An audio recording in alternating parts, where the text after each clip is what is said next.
و همین روند صلح به رهبری زلمه خلیلزاد، شما به عنوان یکی از شخصیت‌های مطرح کشور تا چه حد اعتماد دارید؟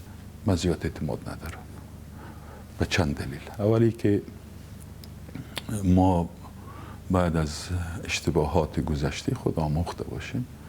یک اشتباه کلان در پروسه بنی بود که طالبا و حزب اسلامی حکمتیار از او شامل نشدن. او خودش ما دیدیم چه قیمت هایی را پرداختیم.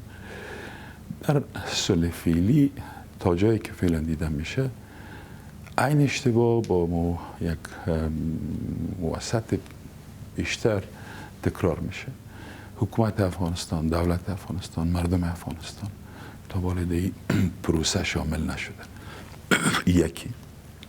دوم، بعضی کشورهای مهم منطقه که اگر ما خواسته باشیم یعنی اونا تاثیرات مستقیمه در همچون مسائل دارن. سوم، حق ویتو تا به حال تنها برای پاکستان و طالب داده شده.